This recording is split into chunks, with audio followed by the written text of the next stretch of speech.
I always worry about that. I was explaining earlier, I did leave it on once when I went to a bathroom at a church, but the wonderful techie turned it off straight away. I did ask him, was it my voice or other sounds? I'm not answering that question. But thank you, Pastor Theo and the wonderful team for the invitation to be here. It is a delight. I'm from a Baptist church on the Sunshine Coast, Chancellor Church, up there on the Sunshine Coast next to the university. So if ever you come up our way for a holiday, bit of a holiday on the Sunshine Coast, do not be afraid to come along to Chancellor Church next to the university. It's a Baptist church, and seek me out. It'll be great. We'll go and have coffee and all the rest of it. And so looking forward to seeing you when you do come up for holidays up in that direction. When I am travelling, by the way, people aren't always aware of the Sunshine Coast.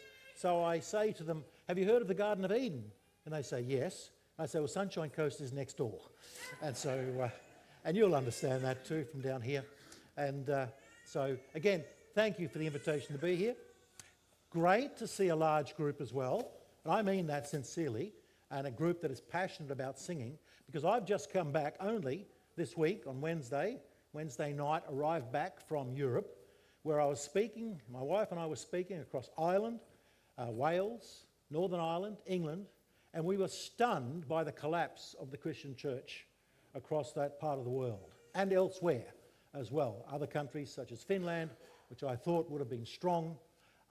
Bishops are proposing ideas that are absolutely ridiculous at this stage. And so we would have congregations visiting us and wanting to hear our message. And I think the smallest congregation we had was 3. And I think this size group was perhaps only once over an entire month of speaking. Week after week we were doing multiple talks, even 2 or 3 talks a day in churches.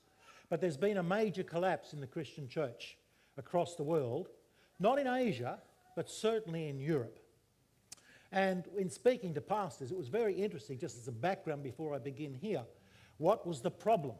And the problem was, from many different angles, it was the, let's call it the failure, or the inability of Christians not to fall in line with social, how would I put it? The social belief systems, the social behaviours and so on.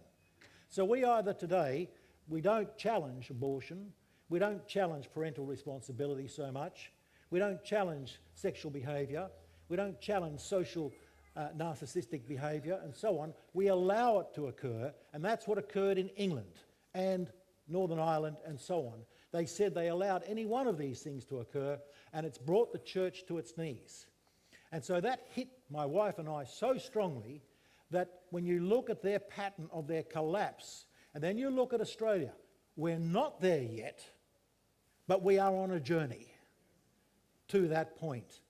And the other point, of course, that came up was the failure of Christians to fully accept the Bible from front to back as truthful, as factual, as historical. And they particularly, across England especially, challenged the book of Genesis and the creation message, forgetting that the creation message is the foundation to the book of Genesis, and the book of Genesis is the very foundation of the purpose of Christ himself. And if we don't accept that, then we diminish the purpose and the meaning and the role of Christ to almost a meaningless level. And so we were hit hard travelling across Europe, seeing almost a picture of a future. And so, again, I thank you for the invitation to be here, because we need to, as Christians, really stand up against certain aspects of the social movement, the woke ideology and so on, that is really causing a corruption within our society.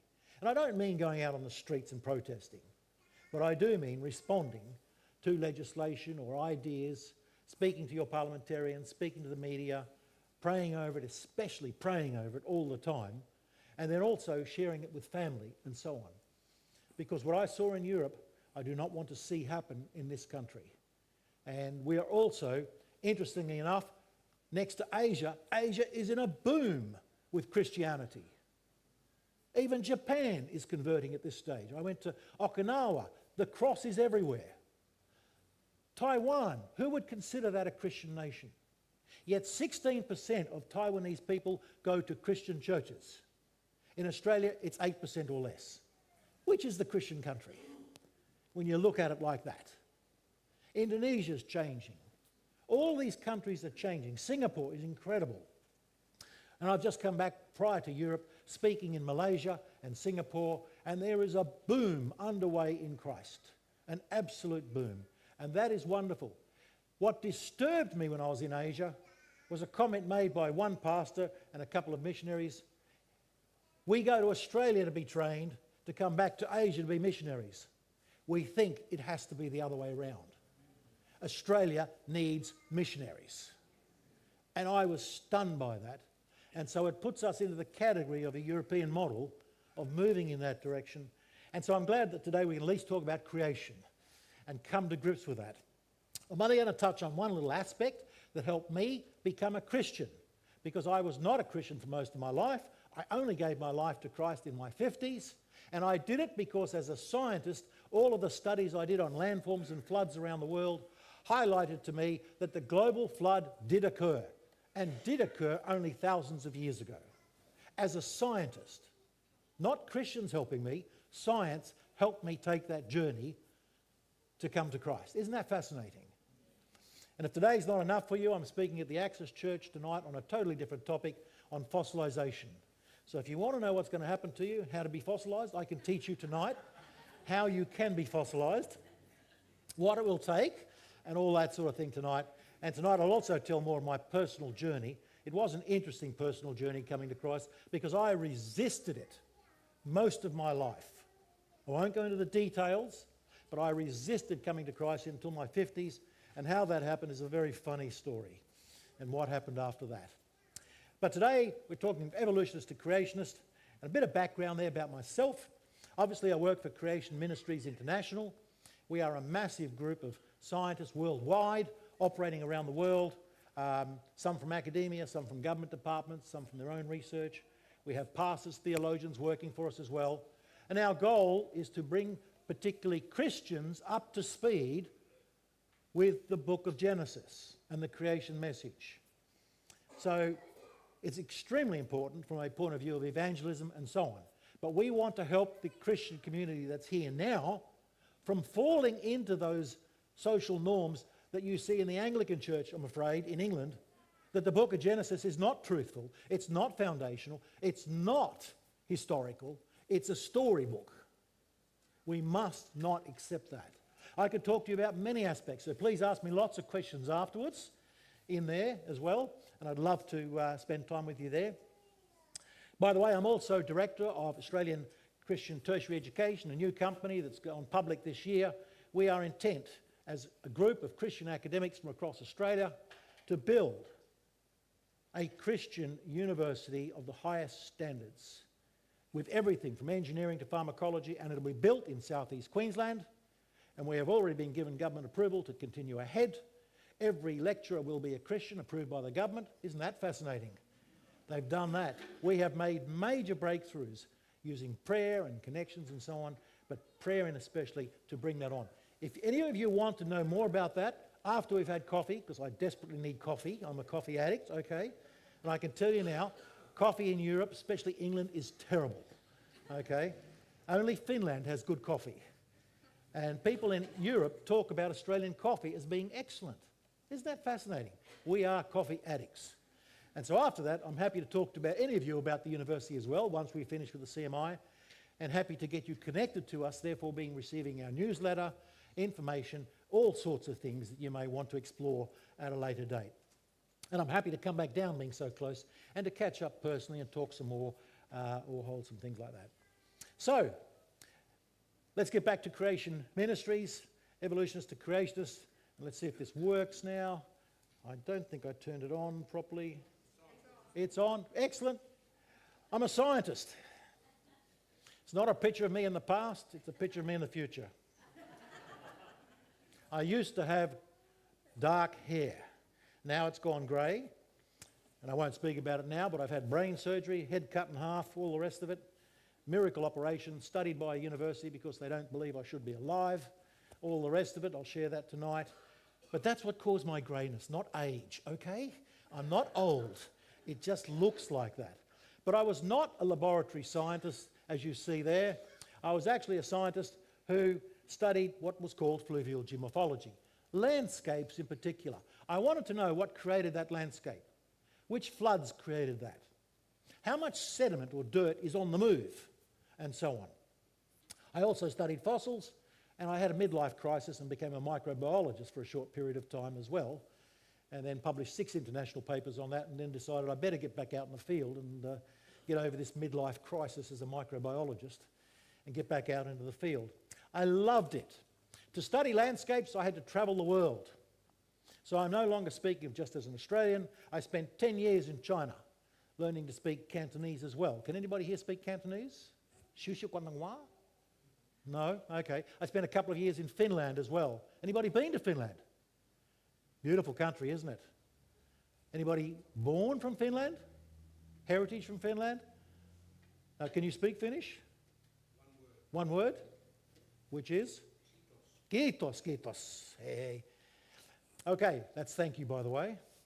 And I love being there because they were like me at a young age. Finnish men do not speak to each other. They're extremely silent, and I was too when I was young. And so loved all of that. I was there for a couple of years. I worked for the Gaddafi government in Libya, and you're all looking at me rather strange now. I was not in that side of the organisation. I was there for sustainability, water supply, all those sorts of things as well. Worked in Peru for a long time, South Africa, Cook Islands, all across the world. I worked on floods and landscapes, so I saw patterns that a normal scientist does not see. Because we try to understand our own landscape here and we come up with our own interpretations, but because I was one of those who travelled the world, I would come across 9 landforms that were identical, and 9 different academics had studied, one had studied each one, and 9 different interpretations had come up. But when you look at it as a pattern, you see another interpretation, you see a connectivity, a pattern, and then it starts to appear to you that something global happened, not something local. And so that was my background as I travelled the world. Did I enjoy it?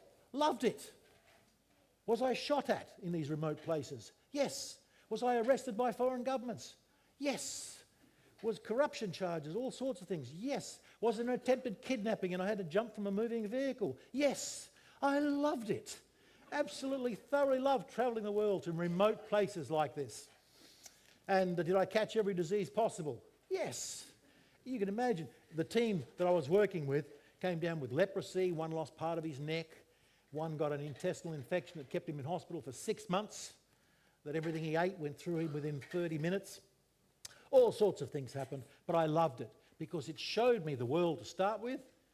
It helped me become more culturally sensitive, but it also showed me a pattern around the world that highlighted that a global flood occurred. And I could talk about many of those things, but I won't. I'll just talk about one of those things today. Before we do, though, from a point of view of Creation Ministries, our purpose is simple. It's there, 1 Peter 3:15. What our goal is to always, and to help you as well, be prepared to make a defence to anyone who asks you for a reason, for the hope that is in you, and yet do it with gentleness and respect. I learnt that last bit, gentleness and respect, the moment I became a Christian. Because being a professor, and being a professor in 3 different continents, when I first became a Christian, I spoke to my friends as though I was an academic. And I told them straight up, you need to become a Christian right now. I've become one, you need to become one too. Well, of course, they all slowly backed away from me like this. And they were the early days of Facebook.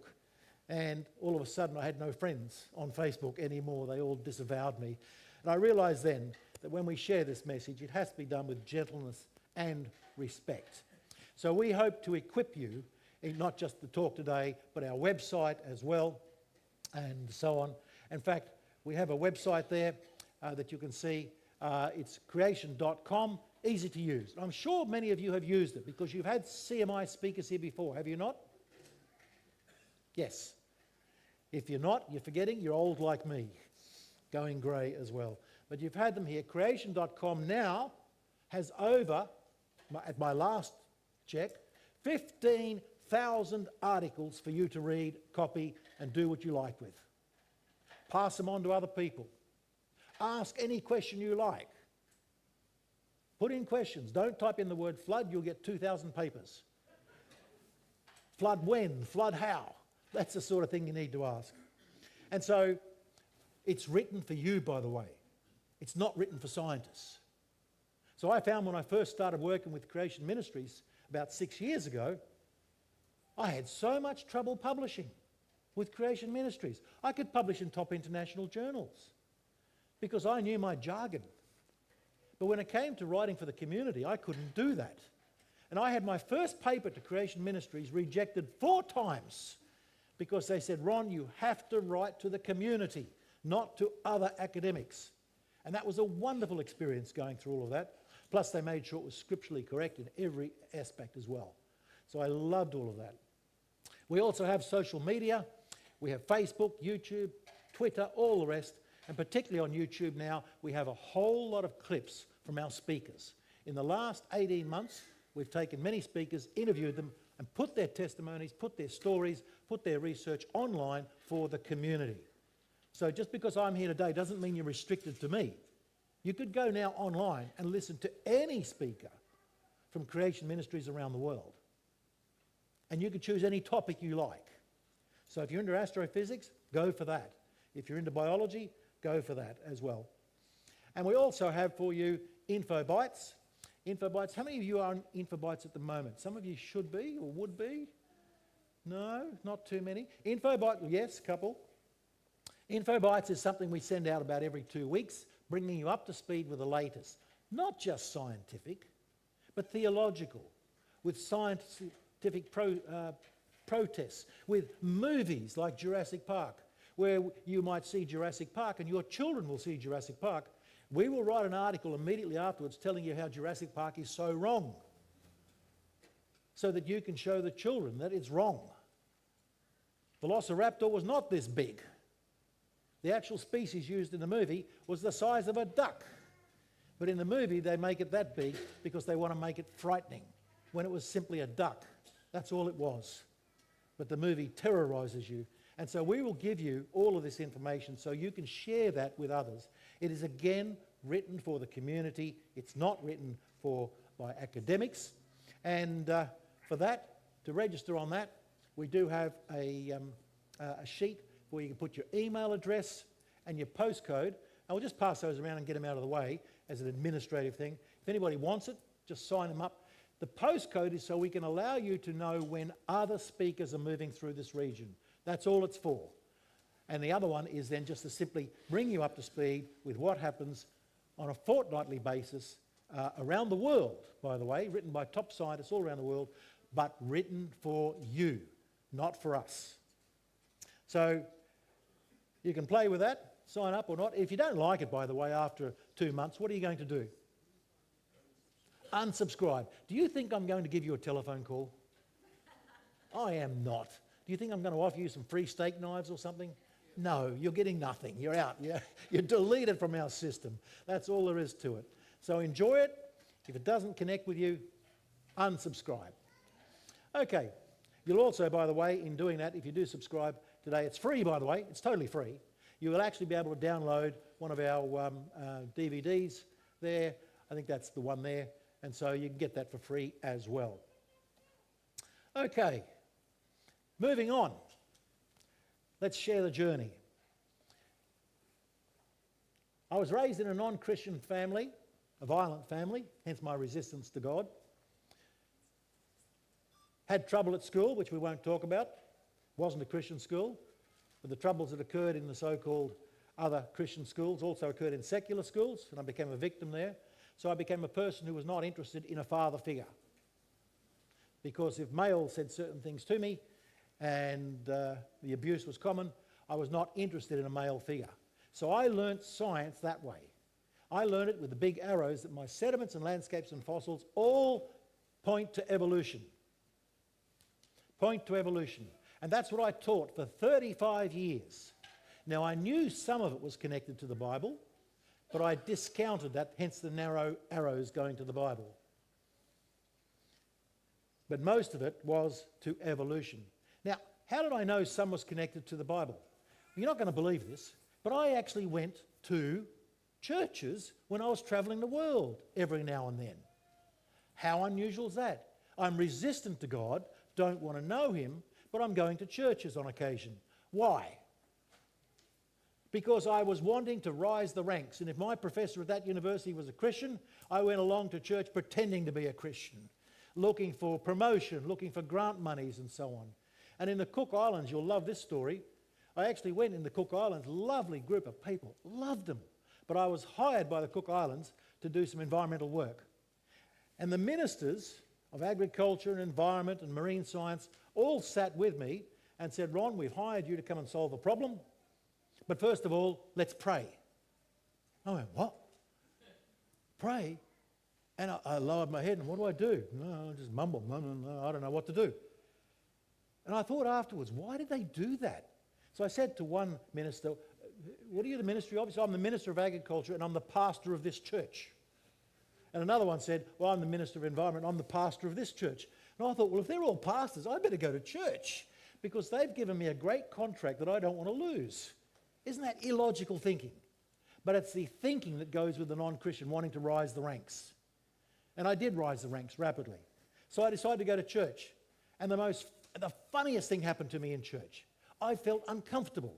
Beautiful church, beautiful singing, amazing singing. But I was tense. And all of a sudden, this Cook Islander gentleman reached across from behind me, grabbed me by the shoulders, and began to massage me.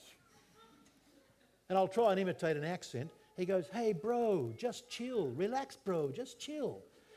And I turned to take him out, but of course I then had to look up. He was a rugby player, and I realised I couldn't take him out.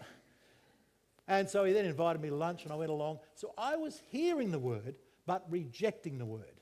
That's the way I went into the world. And that was part of my resistance to all of this message. But what happened? What did I see? Well, there was one question that arose over 35 years. And this is the question I'm going to ask today, see if we get an answer to it. This planet is essentially a sedimentary planet, made up of sedimentary rocks. 70% of the continents are made up of sedimentary rocks, with other igneous and that exposed. But we're a unique planet. Sedimentary rocks can go 12 kilometres deep, 16 kilometres deep around the world. That means a lot of sediment, a lot of dirt has been moved by floods or a big flood. And so we are a sedimentary planet. So my question that I could not get an answer to was, if this is the current landscape, of which I was an expert in apparently, if this is the landscape of today, let me ask this question. Where's the landscape of the past? Because if sediment has been moved, it should have covered a previous landscape, yes? When your sediment gets washed off your backyard or your street, it goes down and covers something, doesn't it? So we should be able to find previous landscapes. But I'm going to show you something that we do not find previous landscapes. There is no previous landscape. This planet has been completely ripped apart in one event. Now let's take you through that. What you see around the world is these sedimentary rocks. I think you can, what you can see there are the layers coming through. They're like horizontal here. They can be vertical, it doesn't matter. And you also see plateaus. Now plateaus occur over 40% of the continents. Plateau is a flat surface, not eroded. Supposedly 300 million years old, 500 million years old. Africa has 60% of Africa is a plateau. But are you telling me that over all these hundreds of millions of years, they have not eroded? We do see these canyons, we do see these steep cliffs on one side. And the Great Dividing Range is exactly that. Steep cliffs on this side and then a plateau that goes in hundreds of kilometres. But how come the plateaus are still standing there with beautiful smooth surfaces over hundreds of millions of years? So we are a sedimentary planet and we are unique. We know that because we've been to Mars. It's not a sedimentary planet. Despite all their arguments of floods, it's not a sedimentary planet. We are a sedimentary planet. If you look at that more closely, you see the layers. Here I was in the Fink River near Alice Springs, and you can see all the layers going through the sedimentary rock there, lovely horizontal layers, all those sorts of things. That was a fun experiment of mapping all that out and so on. And just a little sidekick there, how much fun I do have when I'm out in the field. A friend came out with me, not trained to be a fluvial geomorphologist, didn't know how to climb up and down cliff faces and all the rest. I came down that cliff face quite okay. I knew how to get down it. He didn't. He went boom, boom, boom, like that. And he struggled walking, and I said, now, I'm a scientist. So you've got to understand that. I'm not lacking compassion, but I'm a scientist. I said, you okay? He said, yeah, I'm okay. I'll need help getting back. I said, that's fine, but I want to finish my scientific research. I've got to go wandering for a couple of more kilometres. Is it okay if I leave you here in the middle of the desert? Are you okay with the dingoes? He said, yeah, mate, I'm okay. So I went off, got beautiful photographs, came back, and then had to help him walk a couple of kilometres back to the vehicle and so on, because you can't take vehicles into these areas. So I'm a true scientist, just letting you know that even if you come with me in the field and injure yourself, I'm going to care about you, but I'll leave you there, okay? And I'll pick you up on the way back. I'll never abandon you, but that was good fun. Here we are in Van Diemen's Land, if you like, the old Van Diemen's Land, Port Arthur. There you see the lovely layers. I've highlighted them there for you to show you these layers are there all around the world. Now, sometimes they're tilted this way, not a problem, but there's still a plateau on top. Doesn't matter. These layers are all there all the time. That's what I'm really focusing on, these layers. They're all there all the time. So what happens when we dig down into the earth? What happens when we look at these layers in detail? Well, what happens is you see this. This is a quick scientific diagram thrown together. Needs a lot of work on it yet. But you can imagine there's the green landscape up the top with hills and valleys. And I haven't put in a plateau. I should have put in a plateau. But there we are, hills and valleys and so on. But when we look down 12 kilometres, what do we see? We don't see a previous landscape. We see horizontal lines or tilted lines. Doesn't matter. They're all nicely working together. Now, if the current sediment up the top has been carved by rainfall and wind and erosion, why was the past sediment never carved, never modified, never changed? Now, it's not going to work here because I had this in an animation, but it doesn't work on this system, which is fine. We should expect to find underneath, forget the green, if we go down deep, we should expect to find other landscapes, should we not? Because the sediment has gone out, each layer has gone on, but between the layers, there's time. They say there are millions of years. Well, should not that have eroded? Should not valleys have been formed? Should not there be other plateaus and so on? But that's not what we find. In fact, that's what we find. It's all wrong from a point of view of a stratigraphy from these layers. Now, let's take it a little bit deeper. Let's look at those layers again. Here we look at two different one's a sandstone, one's a shale. Don't worry about the geology of it. You will notice there that the line is perfect between the two. Yet apparently, the geologists tell us that the sandstone is 12 million years younger than the shale. So you're telling me now, that not just that little exposure, this goes for hundreds of kilometres. And it's perfectly straight. So, I began asking the question, are we being asked to believe that the shale, as a sedimentary rock, stood there for 12 million years, it never rained, there was no plant growth, there was no erosion, and that's why it's perfectly straight? Now, if you go into the Grand Canyon, which I did, each layer has the same problem. 10 million years gap, 20 million years gap. So you're telling me, and that's not hundreds of square kilometres, that's thousands of square kilometres of sediment doing this perfect flatness, that when that layer was put down 20 million years earlier, that it didn't rain again. There was no erosion, no sediment movement. Nothing happened for 20 million years. And then a layer got put down, and for another 10 million years, nothing happened. You see what I'm getting at? There's a problem here. Where is the previous landscape that would have formed in 20 million years? Where is the landscape that would have formed in the next 10 million years? We see a landscape changing today. We can measure it. But how come it never happened in the past? Well, that's telling me that that sediment did not come down 20 million years earlier or 10 million years earlier. It came down basically at the same time. Let's say it a little bit deeper again. One of the things that does happen when sediment is put down, and you'll notice it even here on the property, is when you put down sediment, within days, if not weeks, you're going to have plant growth on that dirt, are you not? It's going to send roots down into that soil or sediment and so on.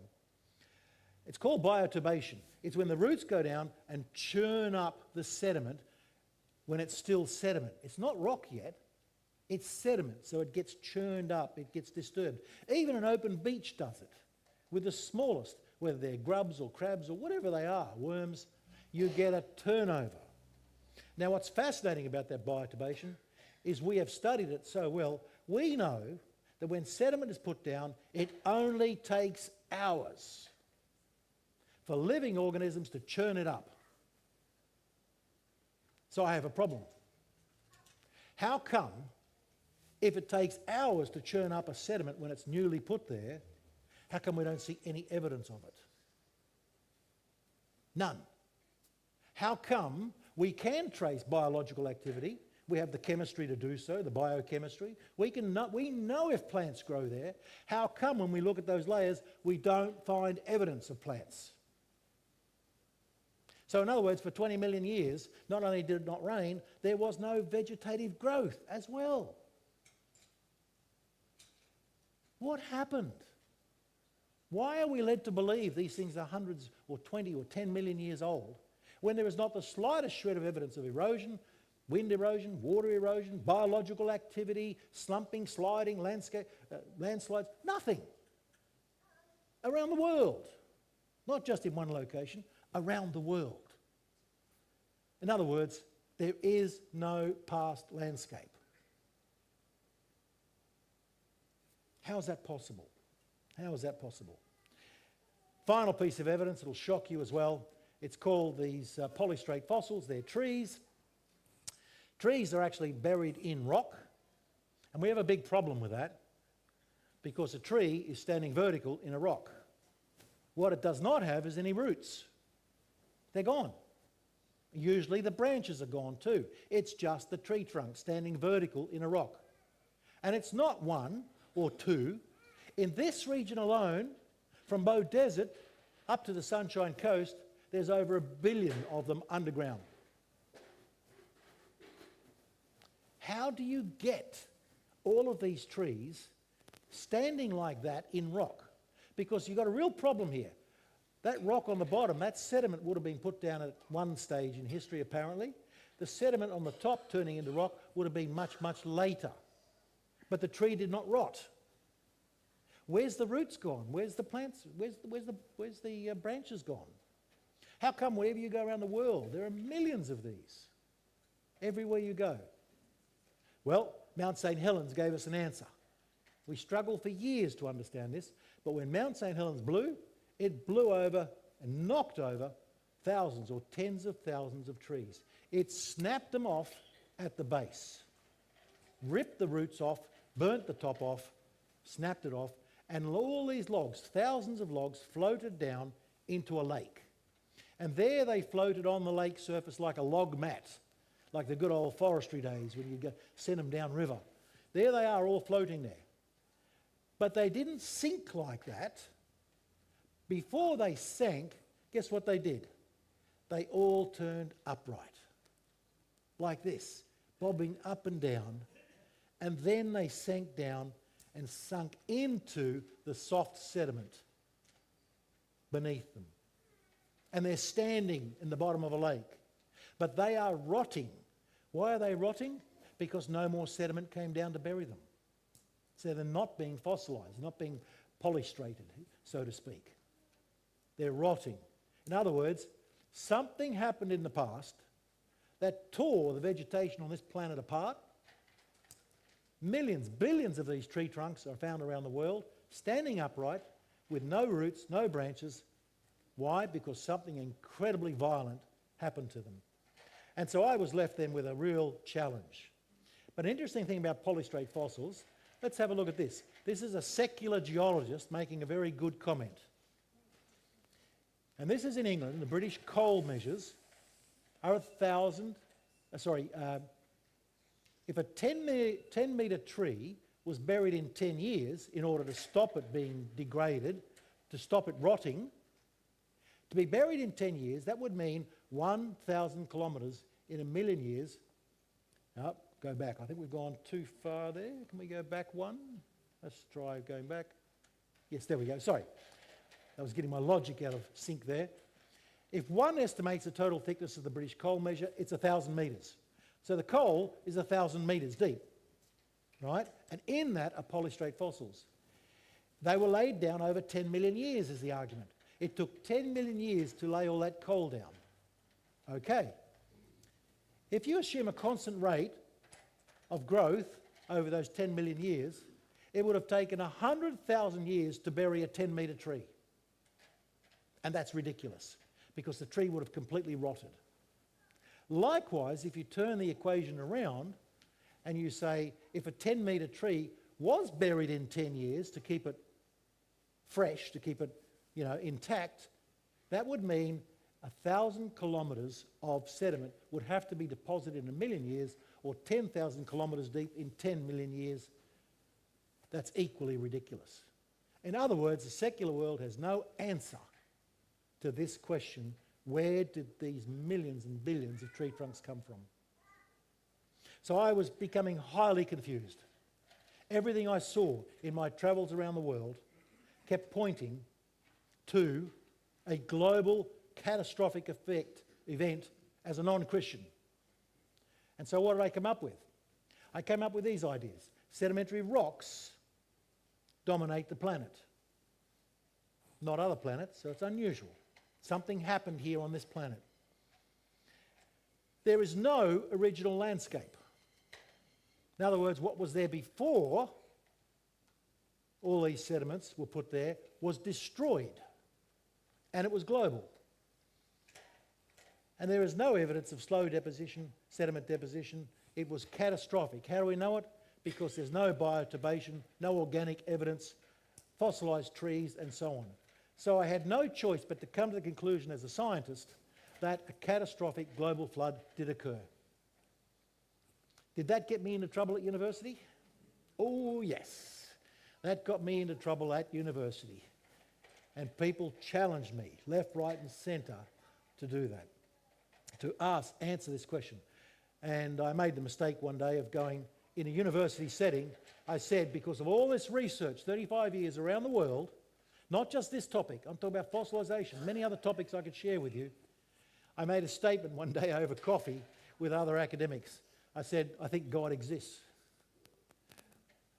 That gets you into a lot of trouble in a university these days. A lot of trouble. So I won't go into the details. Was I given an invitation to leave as a professor and dean of a university of science? Yes, I was.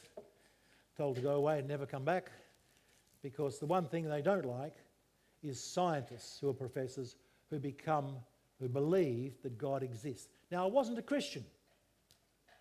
I simply said, I believe God exists. I became a Christian later with the help of a good friend whose relationship with me changed over time, which was really quite fascinating.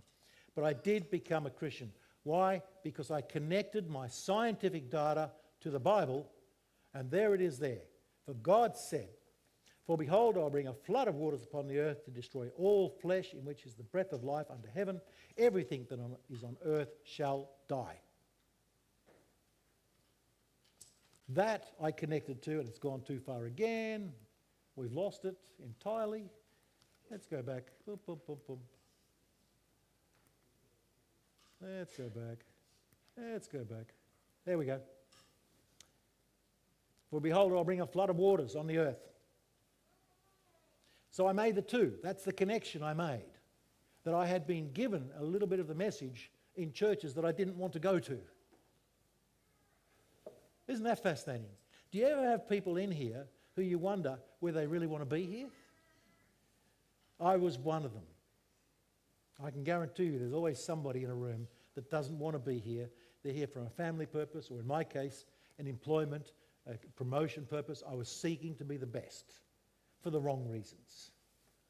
And so I made that connection there. That switched my way of thinking to that everything now pointed to the Bible.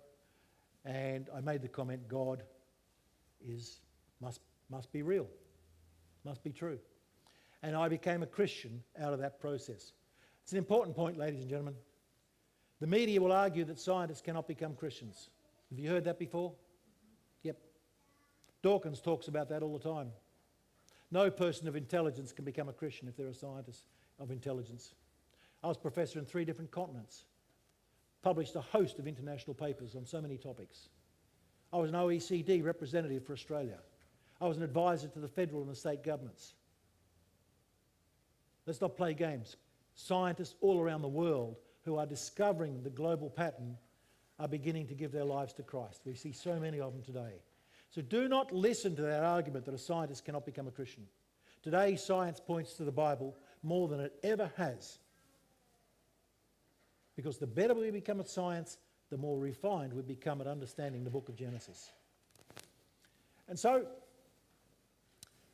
after that, I sought to understand this book of Genesis very, very much. I sought to really understand this book of Genesis. Because to me, I didn't realise I had studied the book of Genesis for 35 years looking at the flood, not realising it was the global flood. And also that it was only a few thousand years ago. And so what did I come up with? This is the final point from Scripture for you guys. And it's a question I'm going to ask you.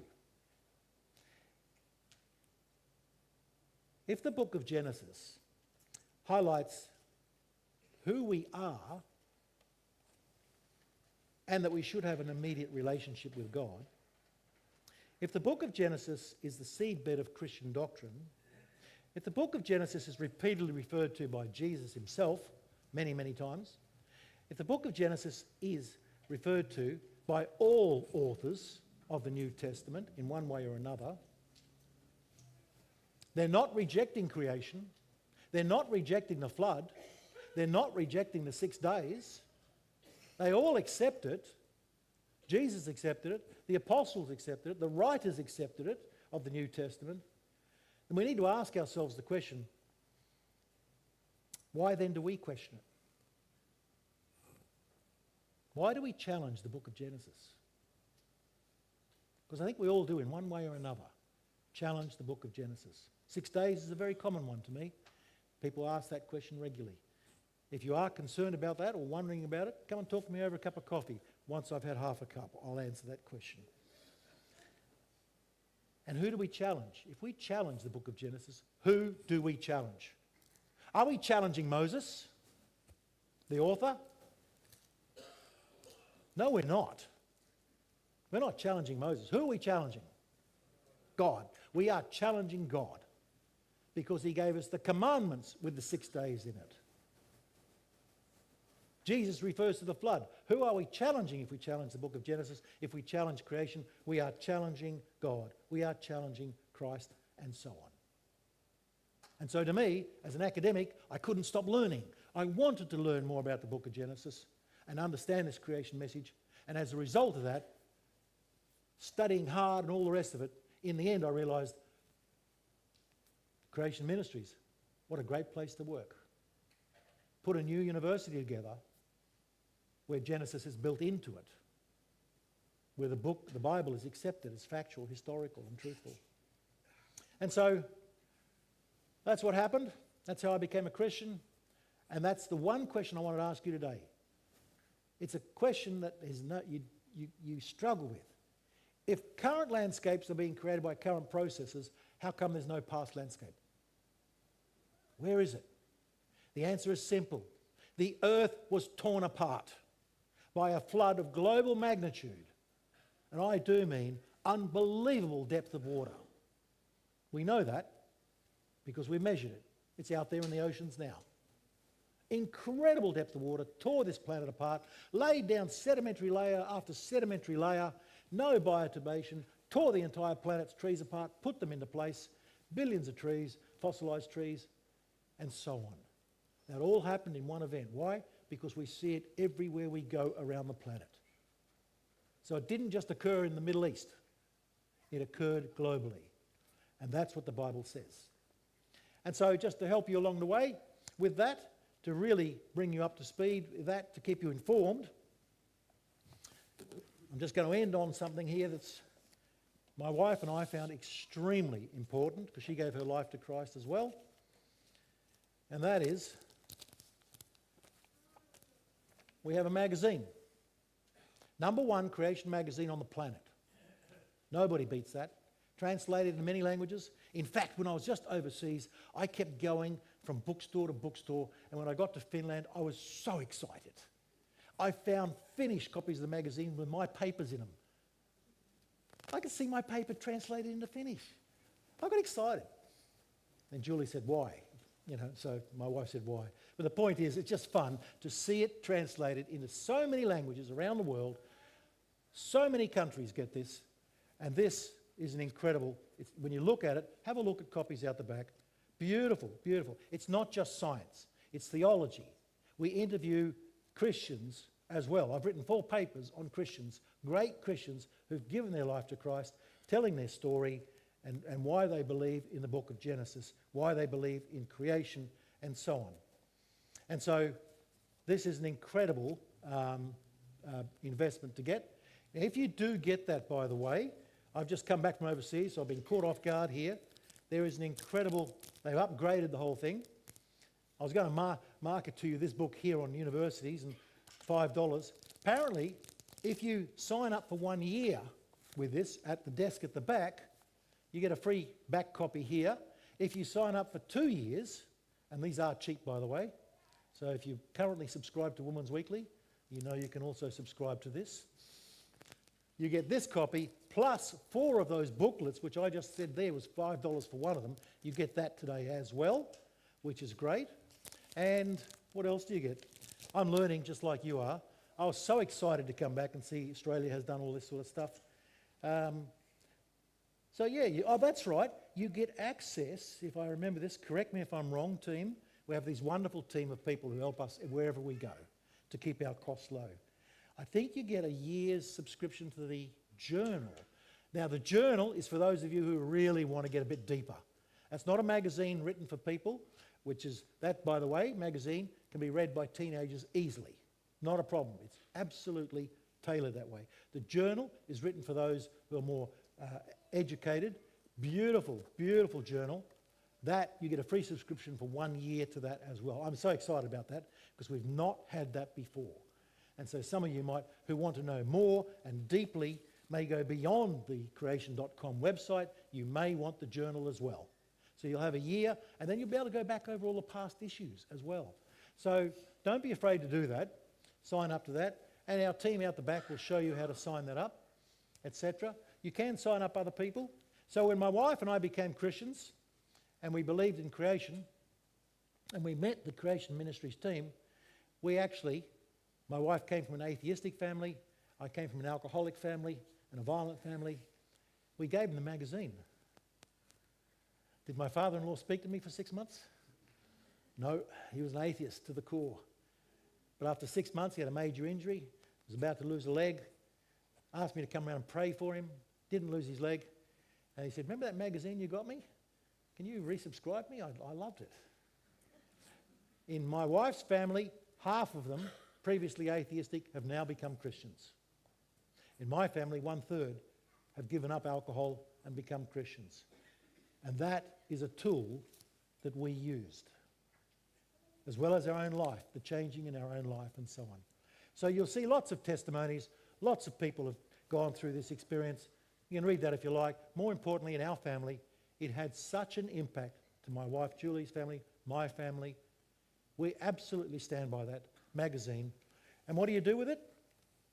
You subscribe, you read it, then what are you going to do with it?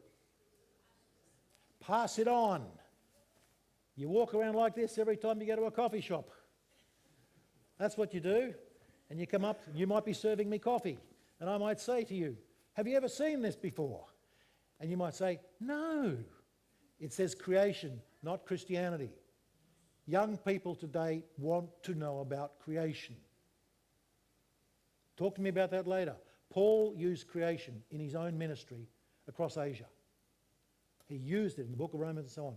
So what do we say? Well, if you haven't seen it, look, I've read it. Would you like a copy? Out of 1,000 trials by one chap, 950 people took it without question. Isn't that amazing? So many of them read that, even prisoners in jail, and gave their lives to Christ. Don't be afraid to subscribe, but more importantly, don't be afraid to give it away. Just to wrap up as well, we have an answers book. That's a great one. Over 60 questions there that you'll often be asked by other people. Now, I'm not going to ask you to put your hand up, but I hope that somebody somewhere in your life has said to you, are you a Christian? Because if you've not been asked that question, maybe you better think about how you're reacting in society. Are you a Christian? So this book answers many questions that those people ask. Earnestly, they ask these questions, not being negative. But I suppose I come up to you, sir, and I say, are you a Christian?